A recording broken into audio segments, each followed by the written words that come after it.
Major Malta-based blockchain company bans Maltese residents from its app. Malta adds 19 countries to its quarantine-free travel list. Bernard GRECH explains why his cannabis white paper was never published. All this and more on Lovin Daily.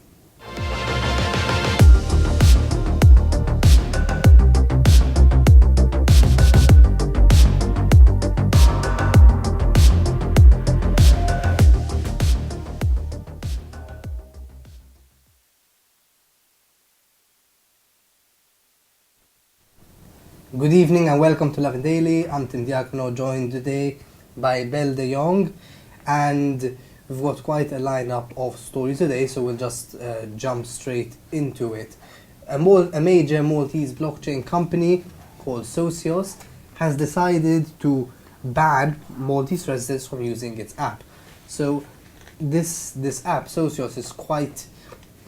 It's growing in popularity among sports fans. What it does is it uses a cryptocurrency called Chili's to provide fans of football clubs and basketball clubs and other sports clubs with the chance to engage with their favorite club. So what this means is that a club, for example, Juventus or Barcelona, will issue a poll. For example, we're thinking of these 3 songs to sing before the game, or this new design for our training ground.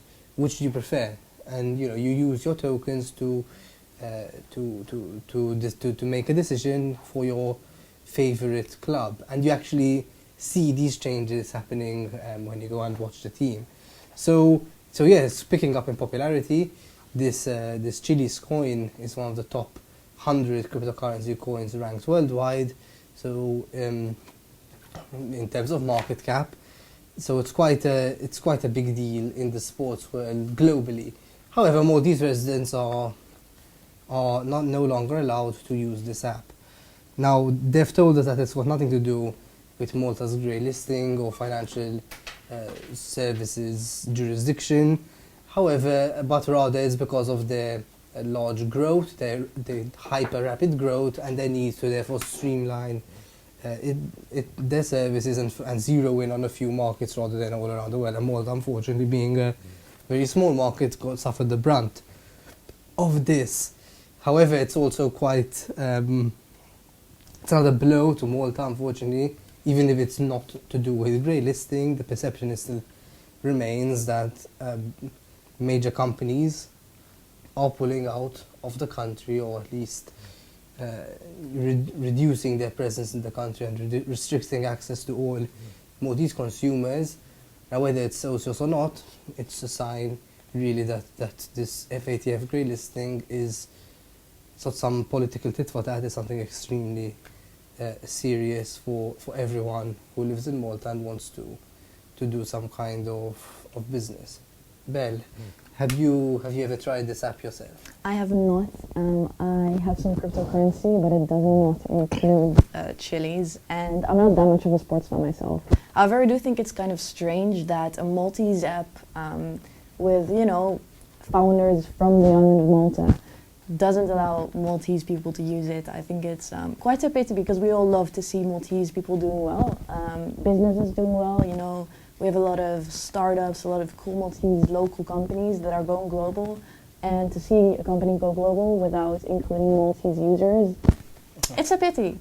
And I gotta say that the timing with the grey listing is kind of suspicious. Anyways, moving on, Malta adds 19 countries to their quarantine-free travel list. That means that if you come from any of these 19 countries, that if you're vaccinated and you have a legit recognized vaccine certificate, you'll no longer have to do the 2 weeks of quarantine. And the main countries are Russia and India, who came from the dark red to the red list.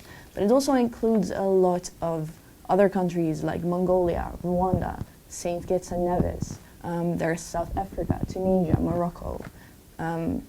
It's quite a broad range of countries, and it kind of makes you wonder whether it was really necessary to put these countries on the red list or instead of the dark red list, especially given the fact that, for example, Russia's vaccine, Sputnik, isn't yet recognized by the Maltese authorities, meaning that even if vaccinated Russians travel to Malta, they will still have to quarantine despite being on the red list rather than the dark red list. Yeah, so as the health authorities have recently explained, the new rationale for whether to place a country on the red list or the dark red list is the presence or lack thereof of this so-called Mu variant, which is a new variant of the COVID-19 virus, which is starting to spread a little bit in South America. So even though it's not confirmed whether it's more deadly or even more contagious, so begs the question.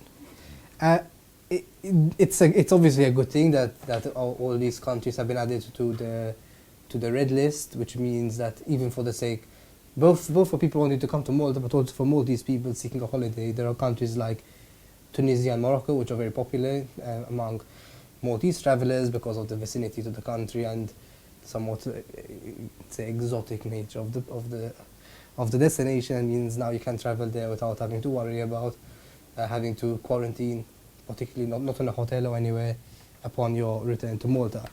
Moving on, opposition leader Bernard Grech stirred up some controversy recently when he said in an interview that the government has yet to publish a white paper on cannabis reform. Obviously this isn't true. The government did publish a white paper, everyone knows this. It was published several months ago and received quite a lot of public consultation feedback from it. But the opposition leader said it didn't publish it at all. Now a spokesperson for the party spoke to us and said that what he really meant was that the white paper was not worth the paper it was written on. Excuse the pun, but the paper it was written on is essentially because it doesn't clarify where users will be able to buy cannabis when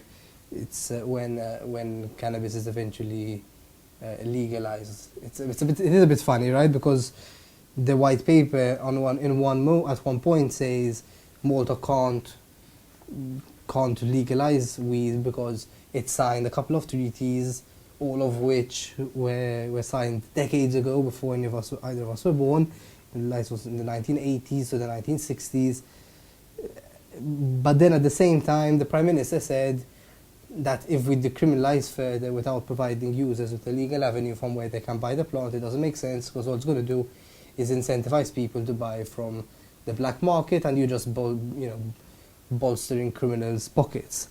Bernard Grech is not giving his position, unfortunately, which is a real shame, because I think when in opposition, it's a really great chance to make your voice heard and actually come up with with very interesting and very exciting proposals that will for the country's future. And this is definitely one of them. But unfortunately, as many other things, the Nationalist Party seems to have decided to take a back seat in this, wait to see what the government is going to propose, and then just react to it, which I think is unfortunate.